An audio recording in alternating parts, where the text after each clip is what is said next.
Bem, irmãos, nós vamos hoje tratar de mais uma marca do discipulado cristão. E essa marca é o trabalho. O discípulo de Cristo revela que realmente é genuíno discípulo trabalhando. O verdadeiro discípulo ama o trabalho. E eu quero compartilhar com vocês estas informações importantes sobre o trabalho.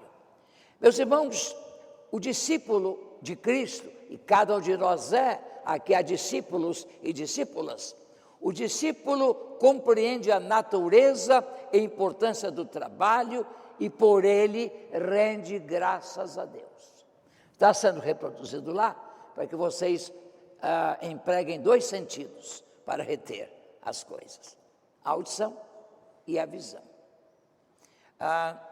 Em segundo lugar, o discípulo compreende o trabalho como provisão divina para as suas criaturas. Imaginem o que seria o mundo se não houvesse trabalho. A gente sabe que a mente vazia é a oficina do diabo. Uma pessoa que trabalha com afinco e com amor, não tem tempo para ouvir coisas que ofendem a vontade do Senhor. Trabalhar é uma bênção, mas o que é o trabalho? Há um autor suíço, Franz Lenhardt, que nesse livro, Cristianismo et Vie Publique, o cristianismo é a vida pública, ele diz que trabalho é a soma dos esforços voluntários pela qual o homem valoriza e mantém o dom da vida. Isto é, trabalho. A soma dos esforços voluntários. O trabalho escravo não tem esse mesmo valor, porque alguém trabalha obrigado. Quando você trabalha voluntariamente, então esse trabalho tem a importância fundamental. Gênesis 2,15 diz que Deus pôs o homem no jardim para o lavrar é cultivar, e guardar. Portanto, aí está a agenda de Deus para o homem: trabalhar, cuidar da terra, não é isso? Guardar e proteger. Aí está o mandato do trabalho e o mandado ecológico: cuidar da terra. Portanto, o trabalho comparece na ordem da criação e não é consequência do pecado. Consequência do pecado é o sofrimento do trabalho, é o suor do trabalho. Isso sim. O trabalho, então, não é consequência do pecado. A pena e o sofrimento do trabalho, daí a origem da palavra trabalho em latim, tripalium, decorrem do pecado. É o pecado que torna o trabalho penoso. A exploração do trabalho humano é também consequência do pecado. O trabalho escravo é pecado. O discípulo compreende que Deus trabalha e Jesus Cristo também. Vejam se não é assim em João 5,17 e depois João 9,4. Vamos ver João 5,17. Essa passagem bíblica é importante. Olha só, olha o que Jesus diz. Mas Jesus lhes respondeu: meu Pai trabalha até agora e eu trabalho também. Portanto, o Deus a quem adoramos, o Deus a quem servimos, trabalha. Ele trabalhou na criação e trabalha na providência, que é uma extensão da criação. Então, é importante compreendermos que o trabalho não é castigo. Mas João 9,4 também diz o quê? Leiam, por gentileza, João 9,4.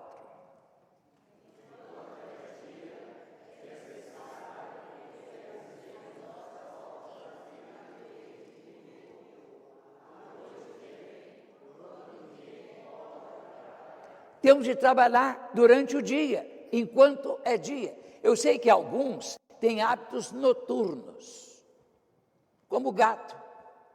O gato dorme de dia e de noite apronta. Mas algumas pessoas são assim também. Eu digo a vocês, eu sou assim. Por exemplo, de 11 da noite a 2 ou 3 da manhã, eu tenho uma lucidez mental, uma capacidade de estudar, de pesquisar, de escrever. Os trabalhos que já escrevi, livros que escrevi grande parte de madrugada. Eu sei que a gente é assim, mas o ideal seria diferente. Seria trabalhar durante o dia e à noite descansar. E o pior, que eu durmo de madrugada e não acordo tarde. Não consigo. Eu acordo 6, 7 horas e fico rolando da cama e a cabeça não para. E quando a cabeça não para, a gente não dorme. Não sei se com vocês é assim. Comigo é assim. Ora, meus irmãos, Deus trabalha. O discípulo compreende que Deus trabalha e Jesus Cristo também. E que o Deus Trino faz tudo bem feito. Quer dizer, o trabalho do discípulo tem que ser parecido com o trabalho do mestre. O que nós lemos em Gênesis 1:31. Eu vou pedir que os homens leiam. Agora tem que ler forte, porque nós somos poucos. Leiam lá. Gênesis 1:31. Vejam só. Vamos ver se se encontra. Leiam juntos.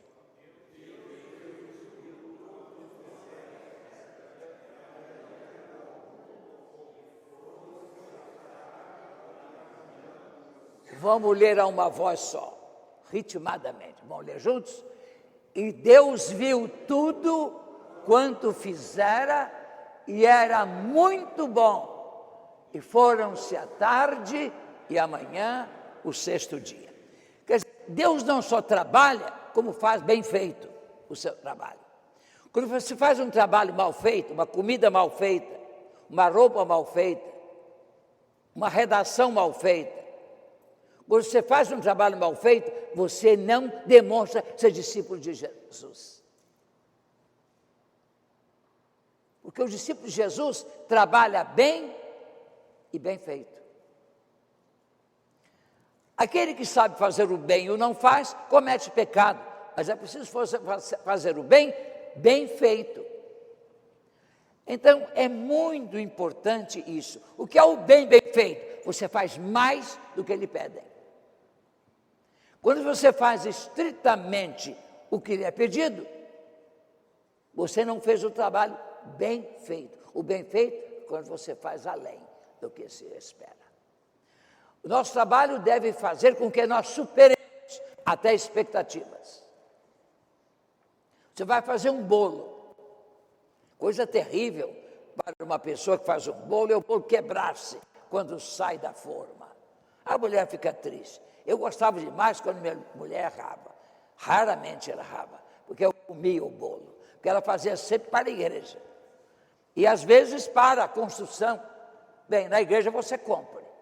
Então eu pagava o gás, eu pagava a farinha de trigo, eu pagava os ovos, eu pagava outros ingredientes, ainda pagava na igreja outra vez. Olha o que a esposa leva a gente a fazer. Bem, mas ela ficava triste quando o bolo não saía perfeito da forma. Todos nós temos de ter essa alegria de Deus. E viu Deus tudo que tinha feito e era muito bom. Quando você faz um trabalho e o vê bem feito, você se alegra e alegra o coração de Deus. Esse meu servo está sendo parecido comigo. Sede, pois, filhos de Deus. Sede filhos amados. Nós devemos ser filhos.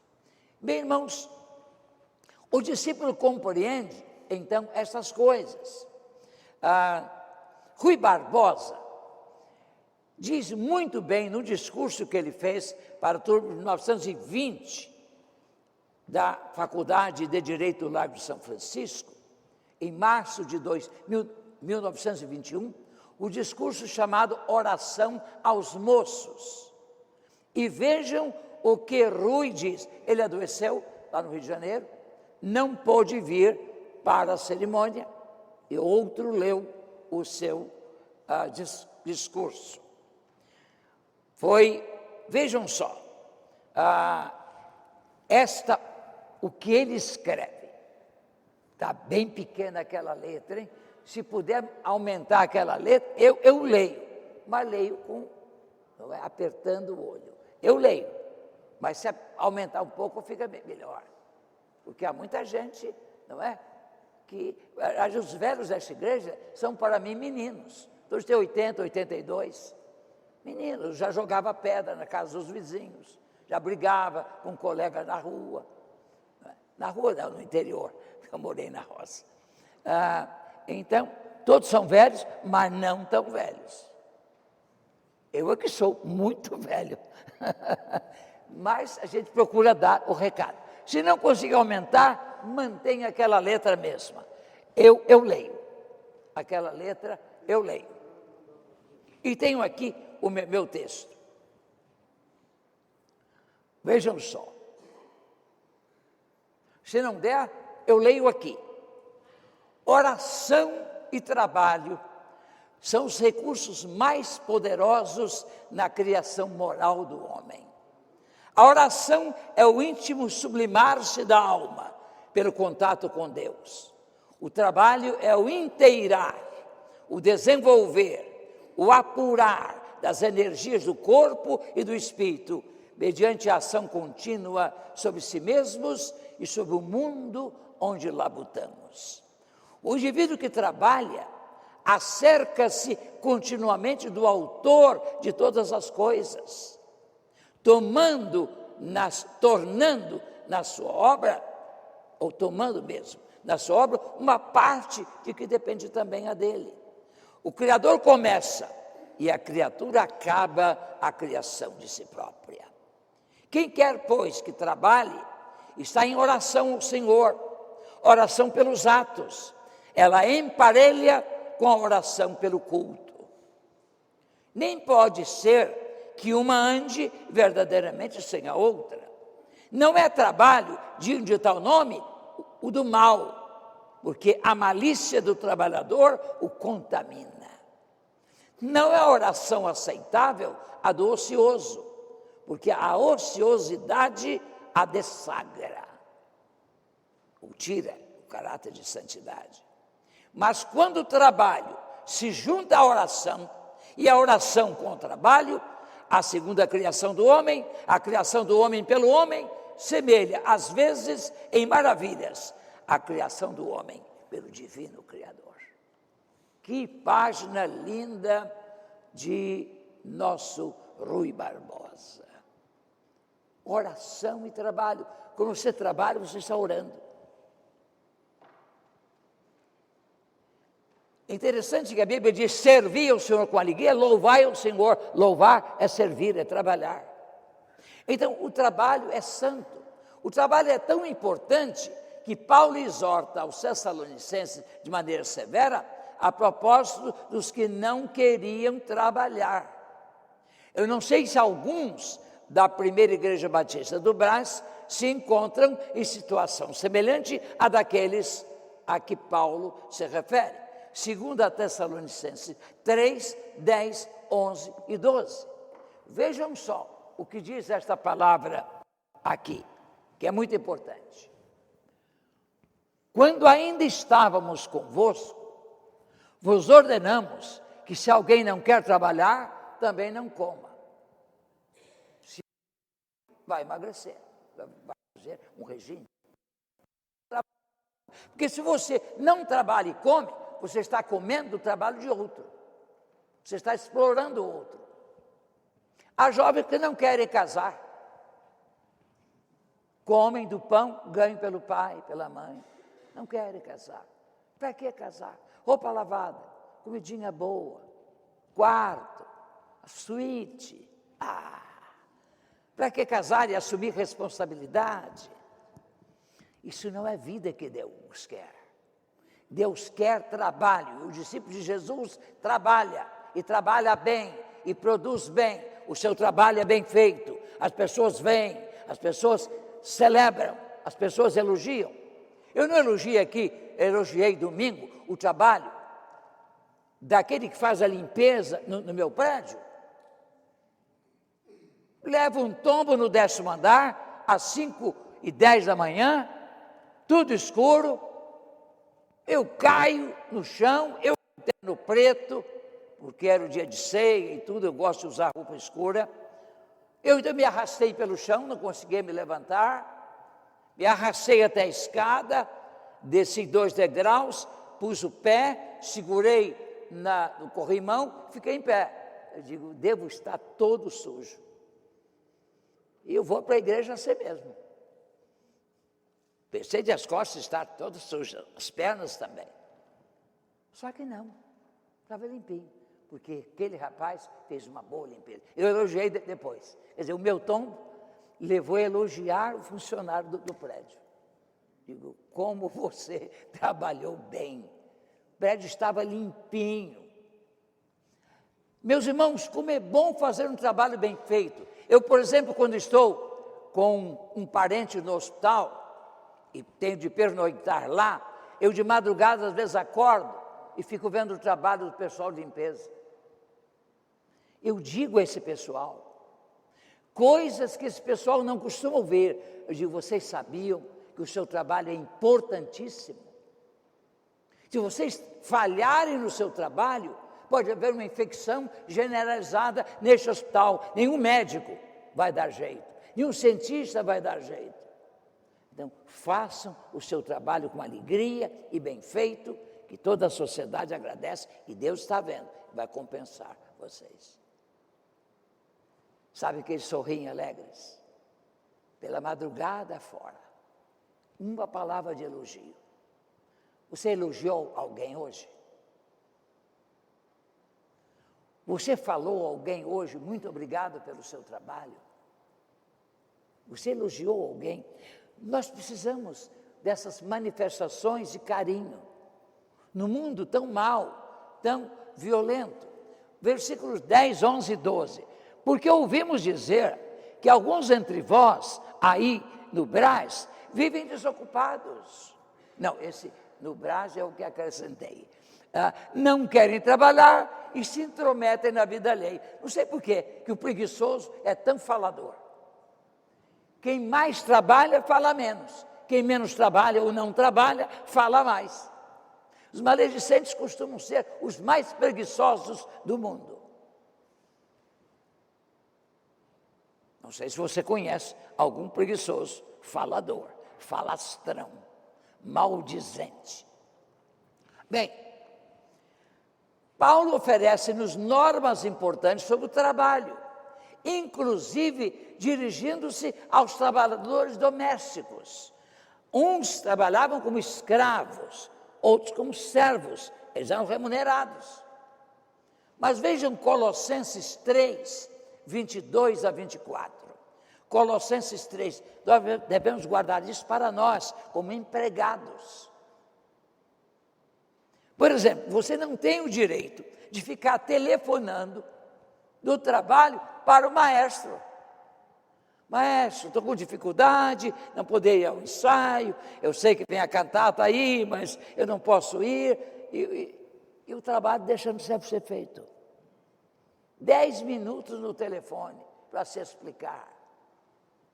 Você não pode tirar 1 minuto da hora do seu trabalho. Telefone no intervalo, na hora do almoço ou depois do expediente.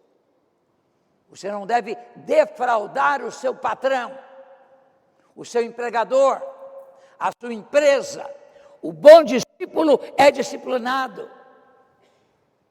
Então, é muito importante isso. Vejamos Colossenses 3, 22, aliás, e 24.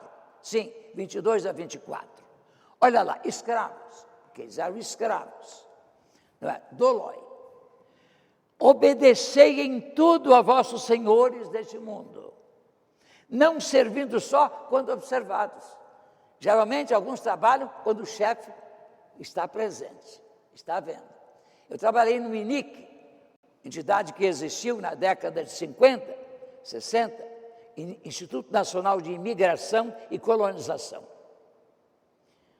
Meus irmãos, eu digo isso para a glória de Deus. Era quem mais trabalhava no escritório, despachando os processos de pedido de imigrantes, etc.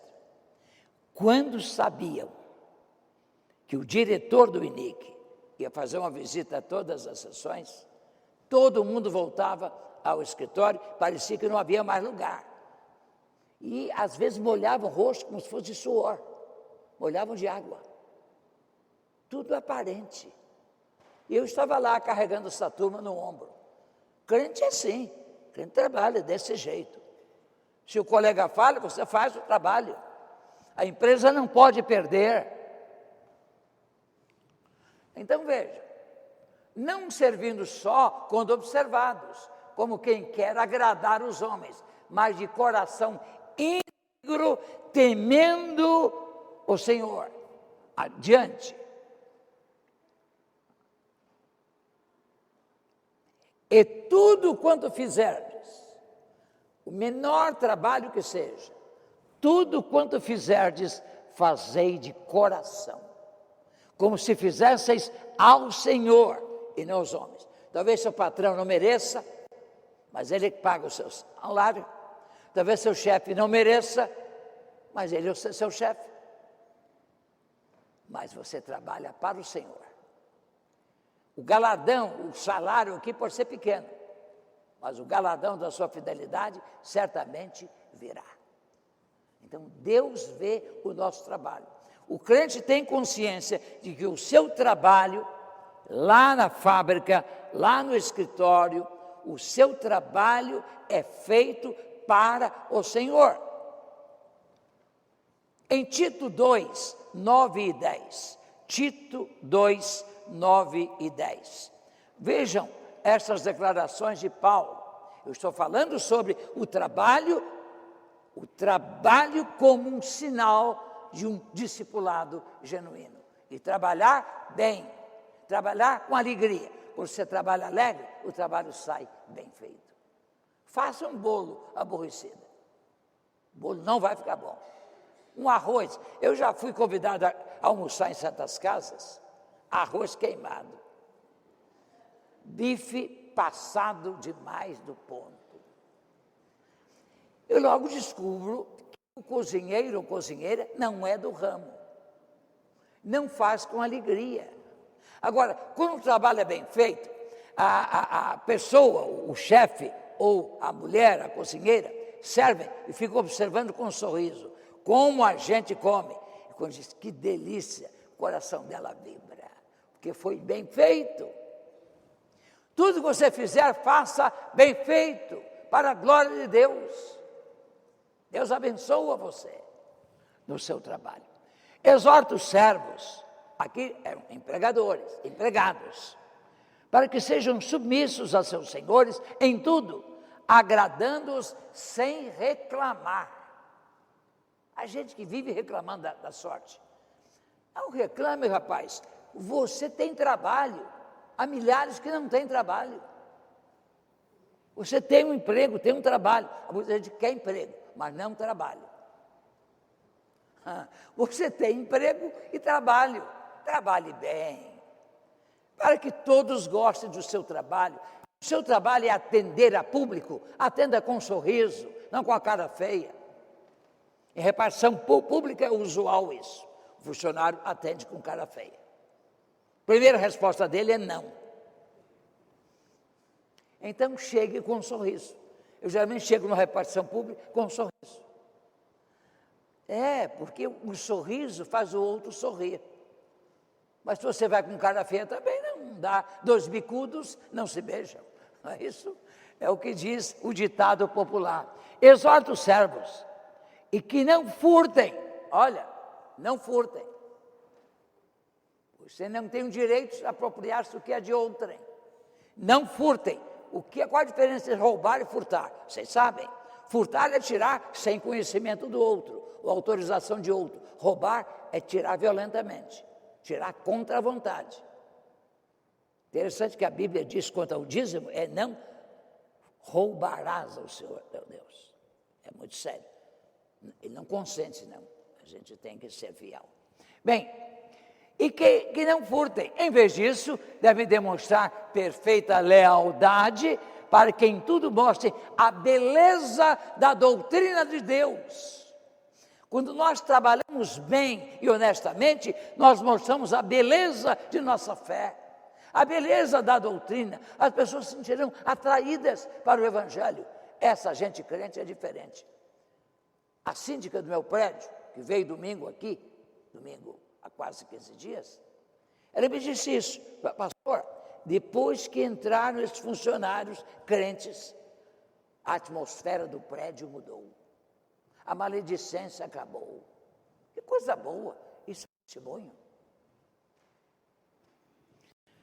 Então vejam, deve mostrar perfeita lealdade, para que em tudo mostre a beleza da doutrina de Deus, nosso Salvador. O ambiente de trabalho, a qualidade do trabalho e os relacionamentos no trabalho constituem oportunidades preciosas de um verdadeiro discípulo, de a verdadeira discípula testemunhar de sua fé.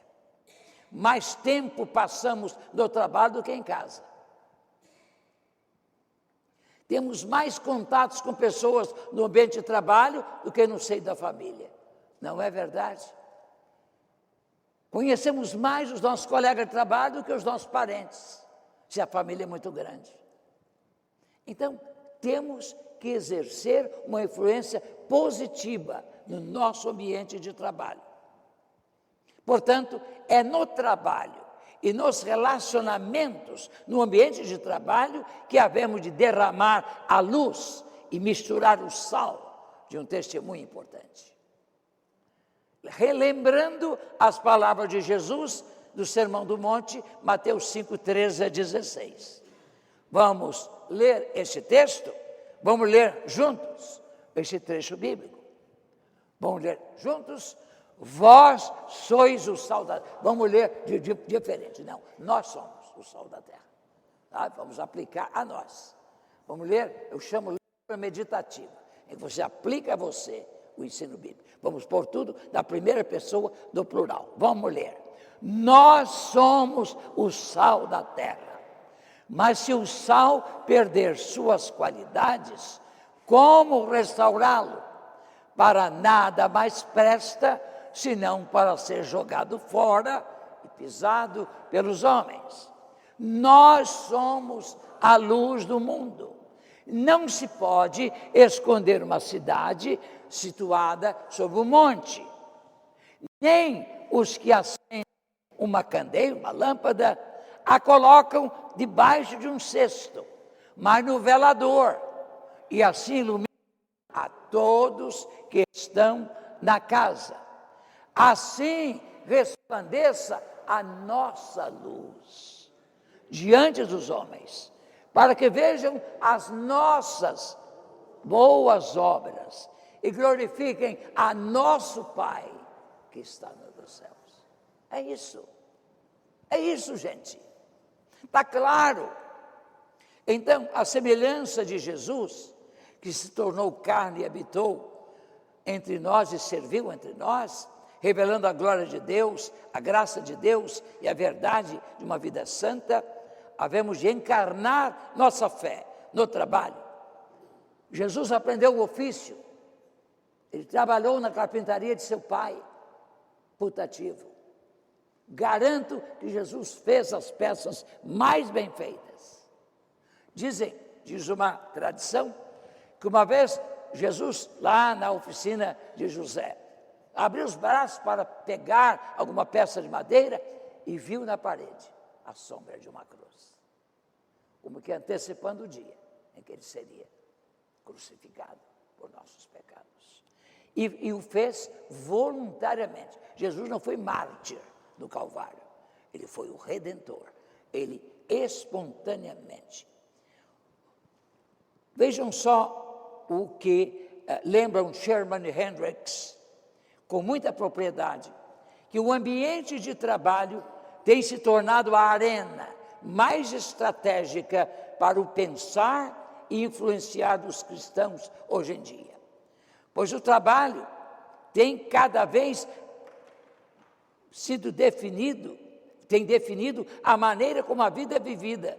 E para muitos, se não a maioria dos não crentes, o ambiente de trabalho é onde as pessoas têm a oportunidade de ver os discípulos de Cristo face a face. Lá no trabalho é que vão ler em você o Evangelho. Ler a verdade do Evangelho. Descobrir se o Evangelho é bom ou não. Se o Evangelho transforma ou não. Portanto, influenciemos, abençoemos e mostremos o que é ser um discípulo do Senhor. Na apostila, eu tenho um texto de Robert Tomasi sobre amando nosso trabalho. Eu sei que muita gente tem ódio do trabalho, não gosta do trabalho. Ih, segunda-feira, que dia terrível. Sexta-feira, que dia maravilhoso. Último dia, acabou. Bem, meus irmãos, fiquemos aqui e na próxima quarta-feira nós vamos pensar em servir bem. Se hoje nós tratamos do trabalhar bem, vamos pensar quarta-feira no servir bem.